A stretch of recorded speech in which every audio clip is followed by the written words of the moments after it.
అందరికీ నమస్తే అండి. Good morning. ఈనాడు, ఆంధ్రజ్యోతి, సాక్షి, ఆంధ్రప్రభ 4 వార్తాపత్రికల్లో వచ్చిన వార్తలు, వాటిలో వాస్తవాలు, ఉద్దేశాలు అన్నీ కూడా మనం ఈ వీడియోలో ఉన్నట్టు డిస్కస్ చేద్దాం. కంటెంట్ నచ్చిన వాళ్ళు మాత్రం వీడియో లైక్ చేయండి. ప్రతి ఒక్కళ్ళు చూస్తున్న ప్రతి ఒక్కళ్ళు కూడా కింద లైక్, షేర్, కామెంట్ అనే సింబల్స్ ఉన్నాయి కదా, అందులో లైక్ బటన్ ఇమీడియట్గా కొట్టండి. అలాగే కొత్త వాళ్ళు ఎవరైనా చూస్తుంటే మాత్రం సబ్స్క్రైబ్ చేసుకోండి. ప్రతిరోజు నేను చేసేదే కొంచెం సీరియస్గా తీసుకోండి. అది మన ఛానల్కి, నాకు అన్నిటికీ కూడా చాలా ఉపయోగం. యూట్యూబ్ ఆల్గారిథం ఏం చేస్తుందంటే వీడియో ఓపెన్ అయిన వెంటనే ఎన్ని లైక్స్ వస్తున్నాయి, ఎన్ని కామెంట్స్ వస్తున్నాయి అనేది చూస్తారనమాట. సరే, అదే నా రిక్వెస్ట్. ఈరోజు అనేక అంశాలు మనం చెప్పుకోవడానికి ఉన్నాయి. ఒడిశా అండ్ ఛత్తీస్గఢ్ బార్డర్లో మావోయిస్టుల మీద బీభత్సమైన ఎదురుకాల్పులు జరిగాయి. దాదాపుగా 15 మందికి పైగా మరణించారంట. అదొక కీలకం. అలాగే ట్రంప్ అమెరికా అధ్యక్షుడిగా బాధ్యతలు చేపట్టిన వెంటనే వితిన్ కొన్ని గంటల్లోనే అతను తీసుకుంటున్న నిర్ణయాలు, అతను జారీ చేస్తున్న ఆదేశాలు సంచలనాత్మకంగా మారాయి. జన్మతః పౌరసత్వం రద్దు చేయడం కానీ, WHO నుంచి బయటకు వచ్చేయడం కానీ, ఇలా అనేక సంచలన నిర్ణయాలు ఉన్నాయి. అవి కూడా చూద్దాం. అలాగే చంద్రబాబు గారు బృందం, సీఎం చంద్రబాబు గారు, లోకేష్ గారు అండ్ టీం దావోస్లో పర్యటిస్తున్నారు. ప్రపంచ పెట్టుబడిదారులతో, రకరకాల కంపెనీలతో భేటీ అవుతున్నారు. అది కూడా చూద్దాం. అలాగే జనసేన పార్టీకి గ్లాస్ సింబల్ పర్మనెంట్ అయిపోయింది. Election commission of India Janasena పార్టీకి గుర్తింపునిచ్చింది. అది ఉంది. ఇలా అనేక భిన్నమైన అంశాలు ఉన్నాయి. వాటన్నింటినీ కూడా మనం ఈ 4 వార్తాపత్రికల్లో ఏ విధంగా కవర్ చేశారు ఏంటనేది చూద్దాం. సో అలాగే మన ఛానల్ మీటప్ సబ్స్క్రైబర్స్ని కలవాలని నాకు ఉంటుంది, నన్ను కలవాలని సబ్స్క్రైబర్స్ కూడా ఉంటుంది. కాబట్టి నేను మన ఛానల్ మీటప్ ఈ విజయవాడలో ఈ నెక్స్ట్ సండే పెడదాం అనుకున్నాను. కానీ అప్పుడు రిపబ్లిక్ డే కాబట్టి కలవడానికి కుదరదు. కాబట్టి ఆ తర్వాత ఫిబ్రవరి 1 లేదా 2వ ఆదివారం విజయవాడ, గుంటూరు దగ్గరలో పెట్టబోతున్నాము. అవకాశం ఉన్నవాళ్ళు, రావాలి అనే ఇంట్రెస్ట్ ఉన్నవాళ్ళు 7207071231 7207071231 నెంబర్కి వాట్సాప్లో మెసేజ్ పెట్టండి. మా టీం మీకు రెస్పాండ్ అయ్యి ఆ గ్రూప్లో జాయిన్ చేస్తారు. మీటప్ గ్రూప్లో జాయిన్ చేస్తారు. ఆ గ్రూప్లో రెగ్యులర్గా సమాచారం వస్తుంది. ఎక్కడ ఏంటి అప్డేట్స్ అన్నీ వస్తాయి. Thank you. ఇప్పుడు కంటెంట్కి వెళ్ళిపోదాం. ఫస్ట్ ఏం చెప్దాం, ఇది మాట్లాడదాం. ప్యారిస్ ఒప్పందం, WHOలకు ట్రంప్ రామ్. క్యాపిటల్ హిల్పై దాడి దోషులకు క్షమాభిక్ష. ప్రభుత్వ ఉద్యోగులకు ఇంటి వద్ద నుంచి పని రద్దు. కొత్త నియామకాలకు బ్రేక్. వీసా దరఖాస్తుల పరిశీలన మరింత కట్టుదిట్టం. అమెరికా అధ్యక్షుడి సంతకాలు. బైడెన్ ఇచ్చిన 78 ఆదేశాలు రద్దు. అమెరికా 47వ అధ్యక్షుడిగా బాధ్యతలు చేపట్టిన డొనాల్డ్ ట్రంప్ తొలి 2 రోజుల్లోనే విజృంభించారు. డజన్ల కొద్దీ కార్యనిర్వాహక ఆదేశాలను, ఎగ్జిక్యూటివ్ ఆర్డర్లు జారీ చేశారు. దీంతోపాటు గత అధ్యక్షుడు జో బైడెన్ ఇచ్చిన 78 ఆదేశాలను రద్దు చేశారు. ప్యారిస్ ఒప్పందంతో పాటు ప్రపంచ ఆరోగ్య సంస్థ నుంచి వైదొలగడం, ప్రభుత్వ ఉద్యోగుల ఇంటి నుంచి పని విధానాన్ని రద్దు చేయడం, ప్రభుత్వ నియామకాలపై నిషేధం, క్యాపిటల్ హిల్పై దాడి చేసిన వారికి క్షమాభిక్ష పెట్టడం వంటి కీలక ఆదేశాలపై ట్రంప్ సంతకం చేశారన్నమాట. వాతావరణ మార్పులపై గతంలో కుదుర్చుకున్న ప్యారిస్ ఒప్పందం నుంచే అమెరికా వైదొలిగింది. ఎన్నికల్లో హామీ ఇచ్చినట్లుగానే అధికారం చేపట్టిన సోమవారమే దీనికి సంబంధించిన ఆదేశాలపై అధ్యక్షుడు ట్రంప్ సంతకం చేశారన్నమాట. ఈ అంశాలను ఇతర పత్రికల్లో కూడా సంచలనంగానే వేశారు. ఇదిగోండి, ఉత్తర్వులు ఊపిన అమెరికాలో జన్మతః పౌరసత్వంపై వేటు. అమెరికాలోని లక్షలాది మంది భారతీయులపై ఆశలపై నీళ్లు అని ఈ వీడియో నేను రాత్రి డీటెయిల్డ్గా చేశాను. నేను రాత్రి దీని జన్మతః పౌరసత్వం దాన్ని రద్దు చేయడం వలన ఏంటి అనేది ఇదిగోండి. ట్రంప్ ఇచ్చిన నిర్ణయం 50 లక్షల మంది NRIలకు టెన్షన్ అని ఇచ్చాం. అంటే 50 లక్షల మందికి టెన్షన్ ఉండదు. మనం అక్కడ తల్లి తండ్రి, ఇప్పుడు ఎవరికైనా బిడ్డకి జన్మనిచ్చారనుకోండి, ఆ బిడ్డ అక్కడ పుట్టిన వెంటనే వాళ్ళకి అమెరికా పౌరసత్వం రాదు.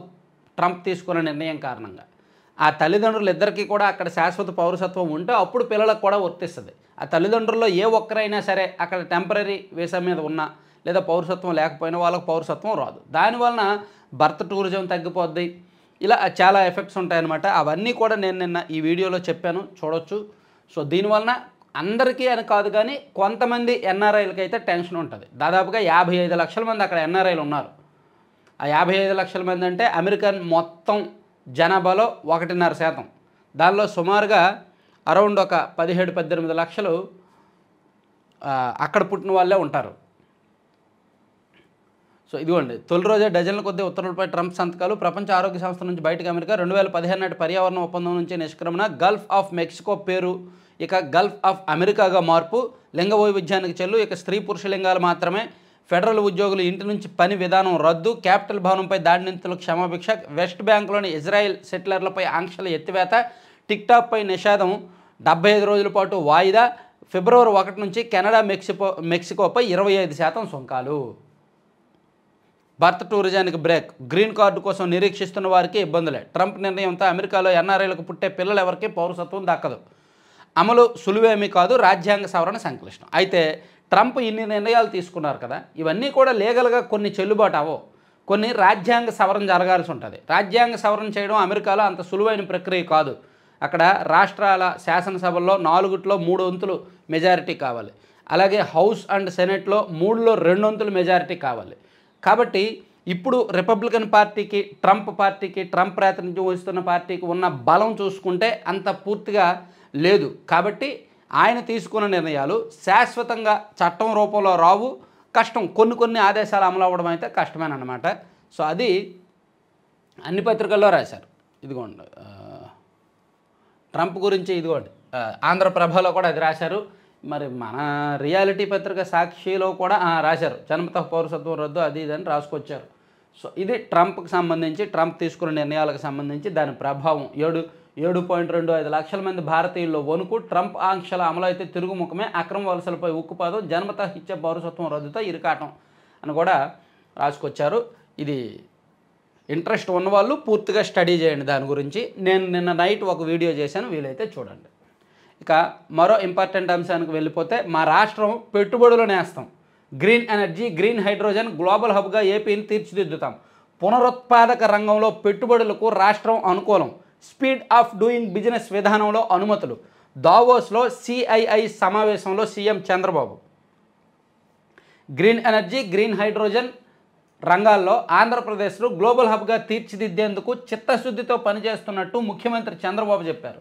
ఈ రంగంలో సుస్థిరాభివృద్ధి సాధించి ఇంధన సంస్కరణలతో ఏపీని ఆదర్శంగా నిలపాలన్నదే తమ లక్ష్యమన్నారు.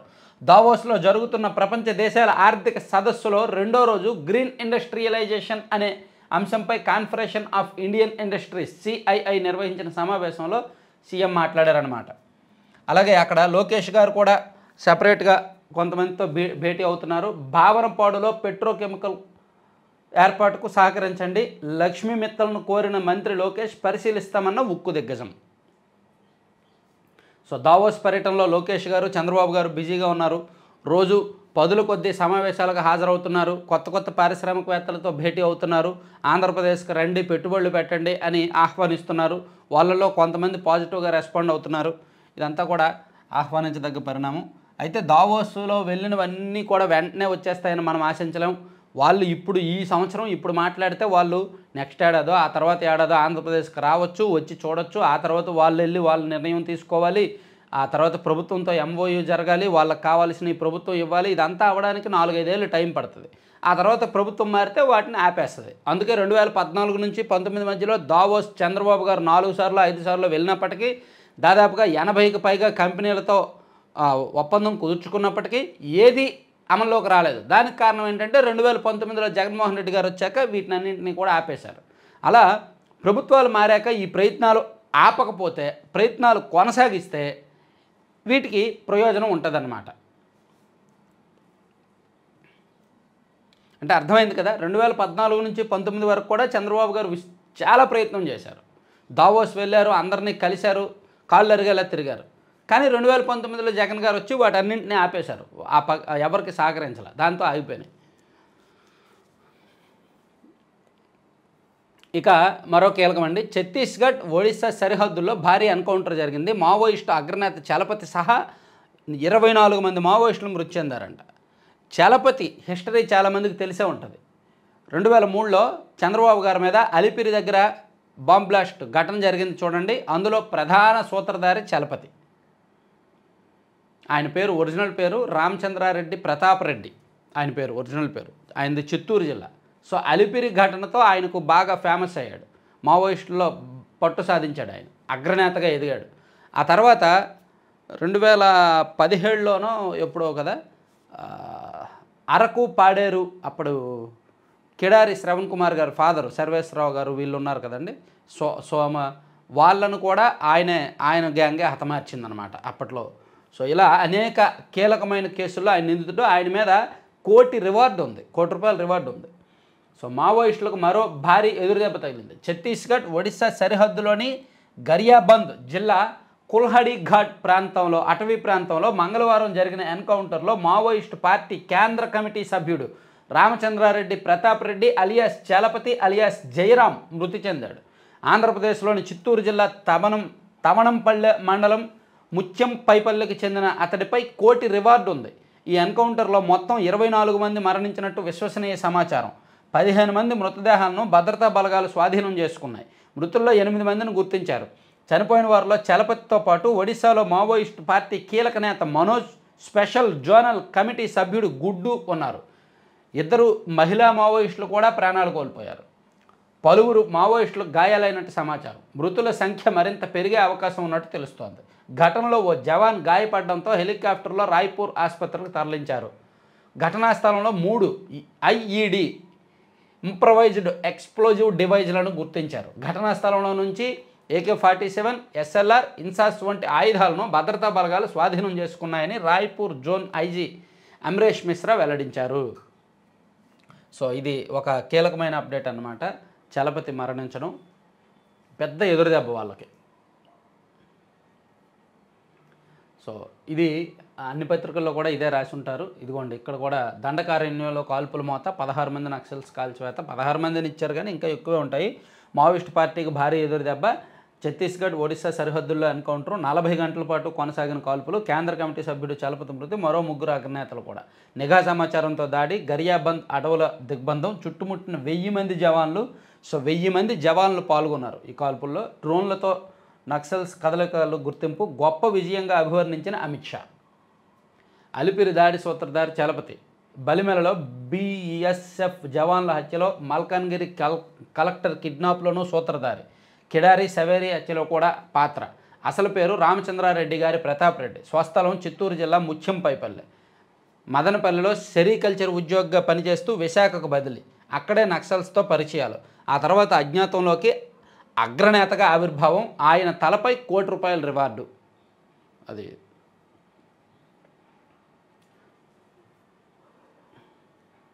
ఇది సాక్షిలో ఇదే బ్యానర్ వార్త. సాక్షిలో మీరు చూడొచ్చు. ఎప్పుడూ కూడా టీడీపీ మీద, చంద్రబాబు గారి మీద ఏడుపు ఒకటి బ్యానర్లో ఇస్తారు, లేదా జగన్మోహన్ రెడ్డి గారిని, వైసీపీని పొగుడుతూ ఇస్తారు.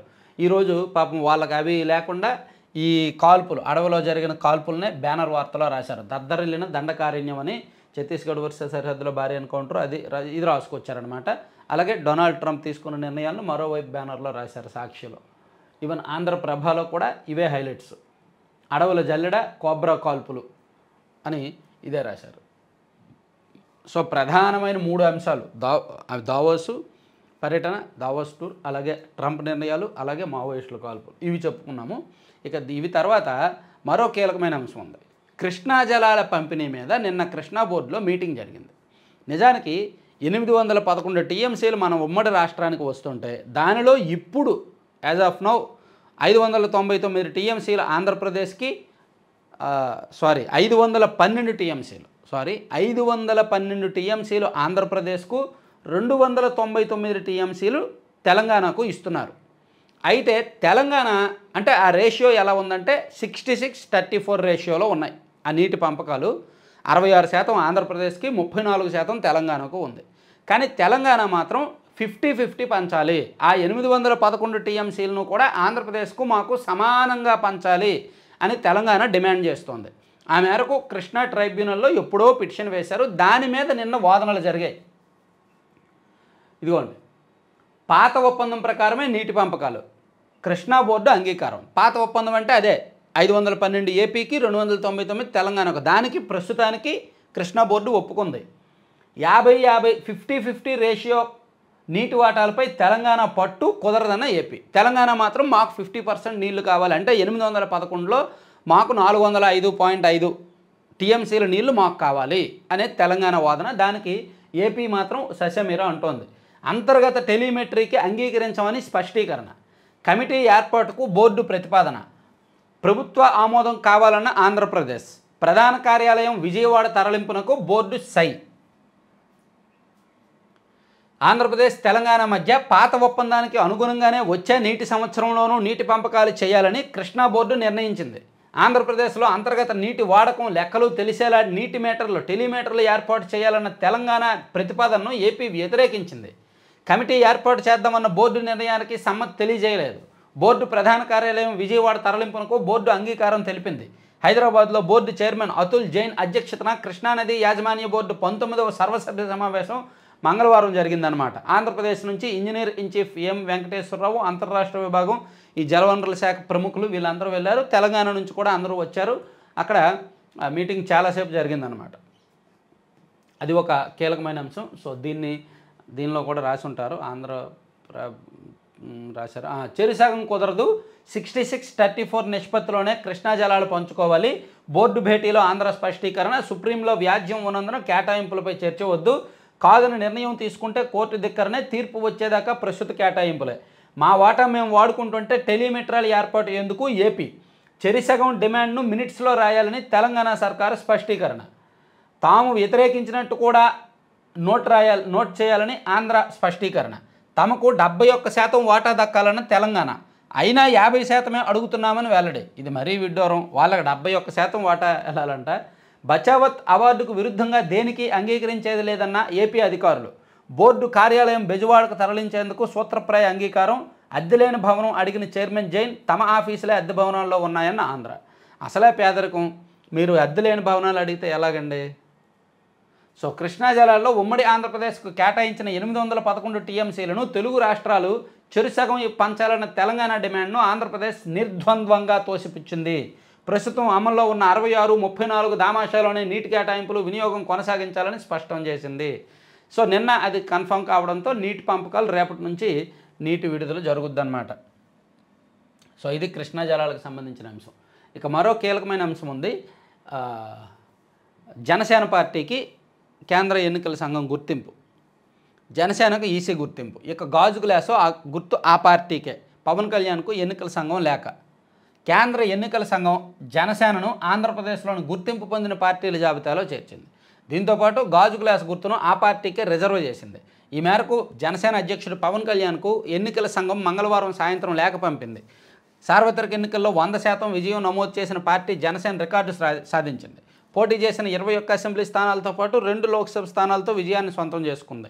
ఈ క్రమంలో గుర్తింపు పొందిన పార్టీగా నిలిచి గాజు గ్లాస్ గుర్తును కూడా పొందింది. ఈ పరిణామంపై ఆ పార్టీ నాయకులు హర్షం వ్యక్తం చేస్తున్నారు అని ఇచ్చారన్నమాట. అలాగే పదవులపై ఏమీ మాట్లాడొద్దు, సోషల్ మీడియాలోనూ ఆ పోస్టులు పెట్టొద్దు. జనసేన నేతలకు అధిష్టానం ఆదేశం. సీఎం, డిప్యూటీ సీఎం పదవుల వ్యాఖ్యలపై సీరియస్. ఇప్పటికే అలా మాట్లాడిన నాయకులకు మందలింపు. టీడీపీలోనూ చంద్రబాబు ఆదేశాలతో తగ్గిన నేతలు అనేది కూడా మనం చూడొచ్చు. ఇంకా వేరే అంశాలకు వెళ్తే, పట్టా ఇచ్చాక 2 ఏళ్లకు హక్కులు, అభ్యంతరాలు లేని ఆక్రమణల క్రమబద్ధీకరణ, 150 చదరపు గజాల వరకు ఉచితం, 2019 అక్టోబర్కు ముందు నాటి నిర్మాణాలకే అవకాశం, త్వరలో మార్గదర్శకాలు. అభ్యంతరం లేని ప్రభుత్వ భూముల ఆక్రమణల క్రమబద్ధీకరణ 2025పై త్వరలో మార్గదర్శకాలు రాబోతున్నాయి. 2019 అక్టోబర్ 15కు ముందు ప్రభుత్వ భూములను ఆక్రమించి నిర్మించిన నివాసాలనే క్రమబద్ధీకరిస్తారు. ఆ తర్వాత ఆక్రమిస్తే మాత్రం ఒప్పుకోరు.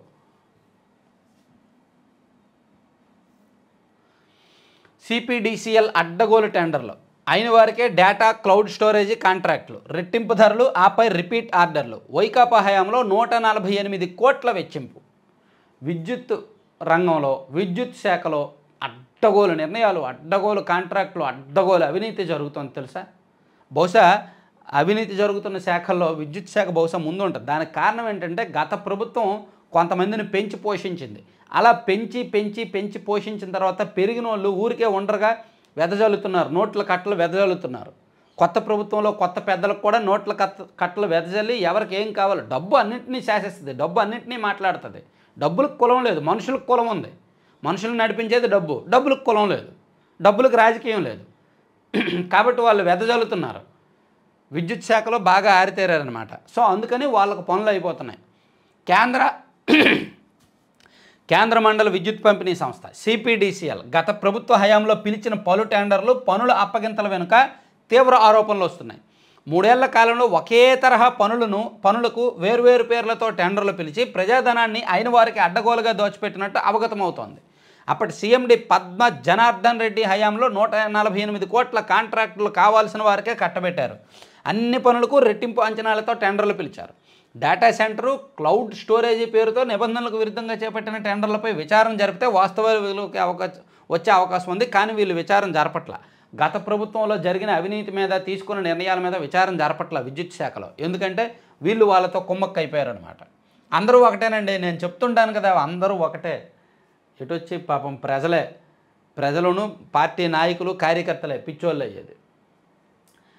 పంతాల మధ్య పథకాలు దక్కేనా, రాష్ట్ర క్రీడా సంఘాల మధ్య గొడవలు, పెద్దల వివాదంలో నలిగిపోతున్న ఆటగాళ్ళు జాతీయ క్రీడల్లో పాల్గొనడమే వాళ్ళకి పెద్ద పరీక్ష. ఉత్తరాఖండ్కు వేరువేరుగానే వెళ్తారా?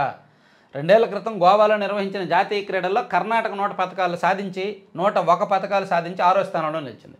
తమిళనాడు 77 పథకాలతో 10వ స్థానాన్ని సాధించింది. మన రాష్ట్రం 27 పథకాలతో 19వ స్థానానికి పరిమితమైంది. ప్రతిభ గల క్రీడాకారులకు పథకాలు సాధించాలనే తపన కలిగిన యువతకు రాష్ట్రంలో కొదవలేదు. అయినా ఎందుకు ఇలా వెనుకబడుతున్నాం? క్రీడా సంఘాల మధ్య వివాదాలు, రాజకీయాలు, క్రీడా సంఘాల్లో కూడా రాజకీయాలు ఉంటాయి. ఒక్కొక్క క్రీడకు 4-5 సంఘాలు ఉంటాయి. ఒక్కొక్కరికి వాళ్ళ మధ్య కులాలు, డబ్బు, అధికారం అన్నీ శాసిస్తాయి. రాజకీయం అన్నీ శాసిస్తాయి అన్నమాట. అందుకని క్రీడాకారుల భవితవ్యంపై తీవ్ర ప్రభావం చూపుతున్నాయి. సంఘాల్లో గొడవల కారణంగా జాతీయ క్రీడల్లో పాల్గొనడమే క్రీడాకారులకు పెద్ద సవాల్గా మారుతుందని ఒక మంచి వార్త రాశారండి. ఇంపార్టెంట్ ఇది.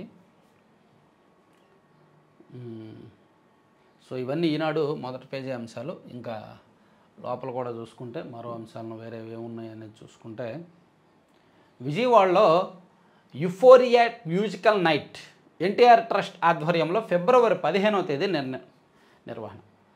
తమన్ ఆధ్వర్యంలో తమన్ టీమ్ మ్యూజికల్ నైట్ నిర్వహించబోతున్నారు ఫిబ్రవరి 15వ తేదీన విజయవాడలో. దానికి పవన్ కళ్యాణ్ గారు, చంద్రబాబు గారు అందరూ వస్తారంట. దాని నుంచి వచ్చే ఫండ్స్ అమౌంట్ని యుఫోరియా ఏ బాధితులకు ఇస్తారంటే, ఇందులో ప్రజలు వెచ్చించే ప్రతి రూపాయి సమాజ సేవకే ఉపయోగపడుతుందని, టికెట్లు బుక్ మై షోలో అందుబాటులో ఉంటాయని చెప్పారు. ప్రజా పోలీసింగ్ దిశగా అడుగులు విజయవాడలో నేడు ప్రారంభం, త్వరలో రాష్ట్ర వ్యాప్తంగా అమలు. రాష్ట్రంలో ప్రజలు, పోలీసులు కలిసి పనిచేసే కమ్యూనిటీ పోలీసింగ్ దిశగా అడుగులు పడుతున్నాయి. అందులో భాగంగా విజయవాడ పోలీస్ కమిషనరేట్లో 2 కార్యక్రమాలకు పోలీస్ శాఖ శ్రీకారం చుట్టనుంది. పోలీస్ స్టేషన్లో కమిటీలు ఏర్పాటు చేస్తారు ప్రజలతో సహా. స్టేషన్లకు వచ్చిన కంప్లైంట్లు పోలీసులు ఎలా సాల్వ్ చేస్తున్నారని ప్రజలు కూడా వెళ్ళి పరిశీలించవచ్చు. అలాగే సీసీ కెమెరాల ఏర్పాటు, ఇవి ప్రజలకు కొంచెం అవకాశం ఉంటుంది, బాగుంటుంది. అంటే పోలీసింగ్ అంతా ప్రజలకు జవాబుదారీగా ఉండేలాగా నిర్ణయం తీసుకుంటున్నారు. మంచిది, అది మంచి నిర్ణయం. కేవీ రావు చేతికి కాకినాడ పోర్టు, అరబిందో లాక్కున్న వాటాలు వెనక్కి, సెజ్ వాటాల బదిలీపై కొనసాగుతున్న సంప్రదింపులు. ఎంత తెలివైన వ్యక్తో చూడండి. సిఐడికి కేసు పెట్టాడు, సిఐడి రంగంలోకి దిగింది, ఈడీ రంగంలోకి దిగింది. వాళ్ళు అరబిందోకి సంబంధించి అంతర్గత వ్యవహారాలన్నీ బయటకు లాగుతున్నారు. దాంతో అరబిందో బిక్కుబిక్కుమంటూ సైలెంట్గా వాళ్ళలో భయం మొదలైంది. ఆ భయాన్ని కేవీ రావు గారు క్యాష్ చేసుకున్నారు. క్యాష్ చేసుకొని నా పోర్టు నాకు ఇచ్చేయండి, నేను కేసు విత్డ్రా చేసుకుంటా అన్నాడు. దాంతో అతని పోర్టు అతనికి ఇచ్చేశారు. మరప్పుడు డబ్బులు పోర్టును కొనడానికి అరబిందోకి డబ్బులు ఎలా వచ్చాయి అని అప్పుడు ప్రశ్నించిన ఈడీ, మరి ఇప్పుడు తిరిగి ఆ పోర్టును కొనడానికి ఇతనికి డబ్బులు ఎలా వచ్చాయి కేవీ రావుకి అనేది కూడా ఆరా తీయాలి. తర్వాత ఐపీఎస్ సంజయ్పై 8 అభియోగాలు. అగ్నిమాపక శాఖ డీజీ, సిఐడి చీఫ్ హోదాల్లో నిధుల దుర్వినియోగంపై నమోదు. 30 రోజుల్లోగా వాదనలు వినిపించాలని ఆదేశం. సో సిఐడి చీఫ్గా అండ్ అగ్నిమాపక శాఖ డీజీగా పనిచేసిన సంజయ్ తనకు అనుకూలమైన వ్యక్తులకు, తన వాళ్లకు కాంట్రాక్టులు ఇచ్చి బినామీ పేర్లతో డబ్బులు కాజేశారనేది ఆయన మీద ఆరోపణ. పాపం ఇంత ఐపీఎస్గా పనిచేసి ఆ ₹1 కోటి, ₹1.5 కోటి, 59 లక్షలకు ఈ కక్కుర్తి పడ్డం ఏంటి? పనులు జరగకుండానే 59 లక్షల చెల్లింపంట. ఐపీఎస్లకే మచ్చగా తయారయ్యారు ఇటువంటి వాళ్ళందరూ. గీత కార్మిక కులాలకు 330 మద్యం దుకాణాలు, మొత్తం 10 ఉప కులాలకు రిజర్వు, లైసెన్సుల జారీకి నోటిఫికేషన్ విడుదల. ఓకే. హైదరాబాద్లో ఐటీ సోదాల కలకలం, దిల్ రాజు సంస్థల్లో మైత్రి మూవీ మేకర్స్ నిర్వాహకుల ఇళ్లలో కూడా తనిఖీలు. పాపం ఈ మధ్య గట్టి సినిమాలు తీశారు. పుష్ప 2లో భారీగా డబ్బులు వచ్చాయి. 2,000 కోట్ల దగ్గర కలెక్షన్స్ వచ్చాయి. దానిలో నిజమెంత, అవాస్తవం ఎంత, వాళ్ళ లాభాలు ఎంత, ఆ లాభాల్లో ఐటీ ఎంత కడుతున్నారనేది చూస్తారుగా, నిఘా ఉంటుందిగా. అలాగే దిల్ రాజు ఈ పండగ సీజన్లో 2 సినిమాలు ఆయనవే. సంక్రాంతికి వస్తున్నాం ఆయనదే, గేమ్ చేంజర్ ఆయనదే. సో దీనిలో టికెట్ల పెంపు అది ఇది జరిగాయి. పోస్టర్లు రిలీజ్ చేస్తున్నారు బోల్డ్ కలెక్షన్స్ అని. మరి అందులో వాస్తవాలు ఏంటనేది చూడడానికి వీళ్ళు ఐటీ అధికారులు వచ్చారనమాట. తనిఖీలు జరుగుతున్నాయి. కొంత బయటపడినట్టు కూడా చెప్తున్నారు. తర్వాత నిబంధనల అడ్డంకి లేకుంటే ఉషా చిలుకూరిని ఉపాధ్యక్షురాలిగా నియమిస్తా. అమెరికా సెకండ్ లేడీకి ట్రంప్ ప్రశంసలు. తుర్కియే హోటల్లో ఘోర అగ్ని ప్రమాదం, 66 మంది మృతి. ఇజ్రాయెల్ సైన్యాధిపతి రాజీనామా. మార్చి 6న బాధ్యతల నుంచి వైదొలుగుతానని హెలేవి వెల్లడి. తమ దేశంపై హమాస్ ఉగ్రవాదులు జరిపిన దాడిని నిరోధించడంలో భద్రతా వైఫల్యానికి బాధ్యత వహిస్తూ ఇజ్రాయెల్ సైన్యాధిపతి లెఫ్టినెంట్ జనరల్ హెర్జీ హెలేవి తన పదవికి రాజీనామా చేశారంట. క్రిమినల్ కేసుల విచారణకు తాత్కాలిక న్యాయమూర్తులు హైకోర్టులో నియమించుకోవచ్చని సుప్రీంకోర్టు చెప్పిందంట. సో క్రిమినల్ కేసులు దేశవ్యాప్తంగా పెండింగ్లో ఉన్నాయి, వేలాది కేసులు పెండింగ్లో ఉన్నాయి. సో వాటిని పరిష్కరించడానికి తాత్కాలిక పద్ధతిలో న్యాయమూర్తులను నియమించుకొని కేసులు త్వరగా పరిష్కరించండి అని సుప్రీంకోర్టు చెప్పింది. మంచి నిర్ణయం. తర్వాత రష్యాను నాశనం చేస్తున్న పుతిన్, ఆ దేశం చిక్కుల్లో పడనుంది ట్రంప్. ఫోన్లో మాట్లాడుకున్న చైనా రష్యా అధ్యక్షులు.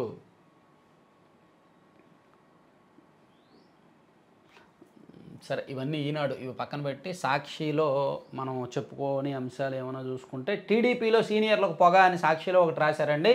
పార్టీపై పూర్తి పట్టు కోసం లోకేష్ ఎత్తులు, కొత్త వారికి అవకాశం పేరుతో పాత వారికి ఉద్వాసన. దాదాపుగా కరెక్టే. మీరు ఒకటే, గతంలో టీడీపీ అధికారంలో ఉన్నప్పుడు సోమిరెడ్డి చంద్రమోహన్ రెడ్డి గారో, యనమల రామకృష్ణుడు గారో, టీడీ జనార్దన్ గారో వీళ్ళది సీఎంఓలో ఎక్కువగా హవా ఉండేది. వీళ్ళ బ్యాచ్ సుజనా చౌదరి గారు, సీఎం రమేష్ గారు, అంటే గతంలో టీడీపీ అధికారంలో ఉన్నప్పుడు చంద్రబాబు గారు చుట్టూ వీళ్ళే ఉండేవాళ్ళు. కానీ ఇప్పుడు సీఎంఓలో సానా సతీష్ గారి హవా ఎక్కువగా ఉంది, ఆయన ప్రభావమే ఎక్కువగా ఉంది. అలాగే కేసినేని చిన్ని అలియాస్ శివనాథ్ గారి పట్టు ఎక్కువగా ఉంది. అలాగే గంటె హరీష్ మాధుర్ ఆయనకు కూడా, అలాగే రామ్మోహన్ నాయుడు వీళ్ళకి ఎక్కువగా పట్టు ఉందంట. మరి అంతేగా, ఇప్పుడు జనరేషన్ మారుతున్న కొద్దీ అదే నాయకత్వం మీద డిపెండ్ అవ్వరు కదా, కొత్త నాయకత్వం వస్తుంది కదా. సో ఇది టీడీపీకి ఒక రకంగా మంచిదే. పొలిట్ బ్యూరో, కేంద్ర రాష్ట్ర కమిటీల్లో భారీ మార్పులు, లోకేష్ చెప్పిన వారికే పదవులు. సానా సతీష్, రామ్మోహన్ నాయుడు, కేసినేని చిన్ని వంటి వారికి ప్రాధాన్యం. యనమల, సోమిరెడ్డి, బుచ్చయ్య తదితరుల శకం ముగిసినట్టే. తెలుగుదేశం పార్టీపై పూర్తి పట్టు సాధించేందుకు చంద్రబాబు కుమారుడు మంత్రి నారా లోకేష్ పార్టీలోని సీనియర్లకు పొగపెడుతున్నట్టు పెద్ద ఎత్తున చర్చ జరుగుతోంది. పార్టీలోని సీనియర్లను బయటకు పంపేసి పూర్తిగా తన మనుషులతో నింపేందుకు లోకేష్ ప్రయత్నాలు చేస్తున్నారు. అందుకు పార్టీ అధినేత చంద్రబాబు కూడా తలొగ్గడంతో ఎన్నో వ్యయ ప్రయాసాలు కోర్చి పార్టీలో సుదీర్ఘకాలం పనిచేసిన సీనియర్ నేతలకు గడ్డుకాలం వచ్చింది. ఏమంటే యనమల రామకృష్ణుడు గారు స్పీకర్గా చేశారు, మంత్రిగా పనిచేశారు, మంత్రిగా అనేక సార్లు చేశారు, ఇంకా ఏం కావాలి. అలాగే సోమిరెడ్డి గారు మంత్రిగా పనిచేశారు, సీనియర్లు అందరూ అనుభవించారుగా, బాగానే ఉన్నారుగా ఇన్నాళ్ళు. ఇప్పుడు వాళ్ళని పక్కకు పెట్టి కొత్త నాయకత్వానికి ఇస్తుంటే ఈ సాక్షిలో ఏడుపు ఎందుకు? లోకేష్ గారేమీ వైసీపీలో ప్రక్షాళన చేయట్లేదుగా. లోకేష్ గారు వైసీపీలో తలదూర్చి పదవులు ఇచ్చేస్తుంటే అప్పుడు మీరు ఏడవాలి. ఆయన పార్టీని ఆయన మార్చుకుంటున్నాడు, మీకెందుకు మధ్యలో? సో అది మంచిదా కాదా అనేది అనలైజ్ చేయొచ్చు. అలా అనలైజ్ చేసినప్పుడు నిష్పక్షపాతంగా దాన్ని మంచి చెడులు చెప్పగలగాలి. సాక్షికి ఒక పత్రిక కాబట్టి ఇది ఒక దినపత్రిక హోదాలో రాయొచ్చు, కానీ ఏడుపు కొట్టుగా కాకుండా మంచి చెడులు విశ్లేషించడం వరకు మంచిది.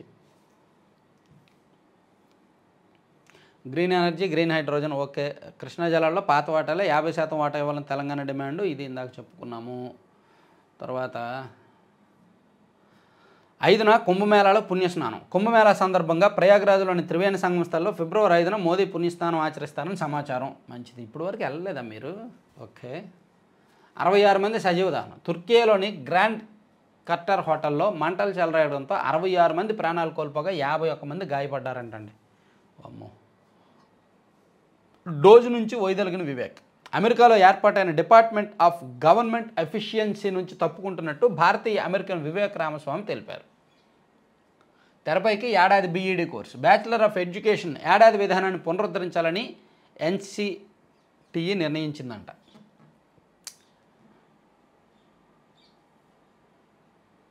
ఐదు పరుగులు ఇచ్చి 5 వికెట్లు తీసిన స్పిన్నర్ మలేషియాపై నెగ్గిన భారత్. వైష్ణవి హ్యాట్రిక్ అంట. తర్వాత మన 3 నుంచి గ్రూప్ 1 మెయిన్స్ మే 3వ తేదీ నుంచి, గ్రూప్ 1 పోస్టులకు మెయిన్ పరీక్షల షెడ్యూల్ని ఏపీపీఎస్సీ ప్రకటించింది. మే 3వ తేదీ నుంచి 9వ తేదీ వరకు విశాఖ, విజయవాడ, తిరుపతి, అనంతపురం కేంద్రాల్లో ఉదయం 10 గంటల నుంచి మధ్యాహ్నం 1 గంట వరకు జరుగుతాయి. తర్వాత తెలుగు నిర్మాతల ఇళ్ళ ఐటీ సోదాలు, నేటి నుంచి జేఈఈ మెయిన్స్, జాతీయ ఇంజనీరింగ్ కళాశాలలో ప్రవేశం కోసం నిర్వహించే జేఈఈ మెయిన్ పరీక్షలు బుధవారం నుంచి ప్రారంభం కాబోతున్నాయి. సో ఇవి సాక్షిలో అంశాలండి. ఆంధ్రజ్యోతిలో చూసుకుంటే సత్యం సుందరం ప్రపంచ ప్రభావశీల భారతీయుల్లో వీరే టాప్. తొలి స్థానంలో తెలుగు తేజం సత్యనాదెల్లా, రెండో స్థానంలో సుందర్ పిచాయ్. యూట్యూబ్ నీల్ మోహన్కు 3వ స్థానం. హొరున్ గ్లోబల్ ఇండియన్స్ జాబితా విడుదల.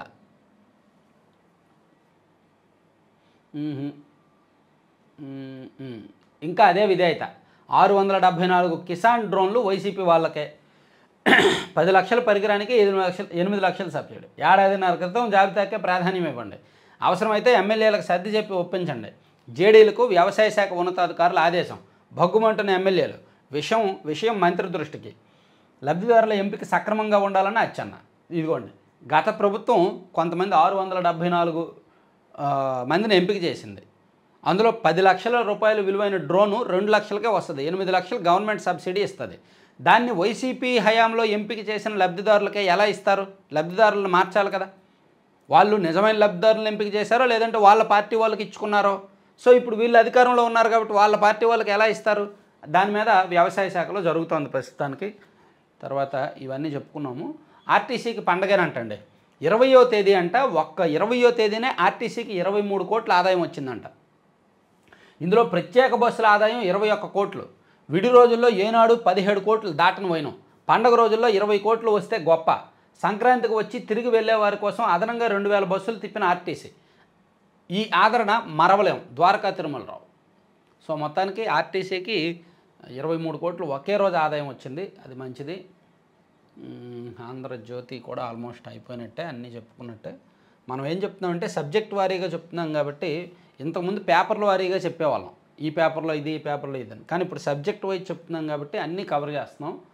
ఎక్కువ కవర్ అవుతుంది. తర్వాత మళ్ళీ ఏడాదికి బీఈడి. తర్వాత పోటీ పరీక్షల అభ్యర్థులకు 15,000 దరఖాస్తు ఫీజు, ప్రయాణ ఖర్చులు రియంబర్స్మెంట్. ఢిల్లీ ఎన్నికలకు 2వ మేనిఫెస్టో విడుదల చేసిన భాజపా. బీజేపీ ఫస్ట్ మేనిఫెస్టో మీద విమర్శలు వచ్చాయి.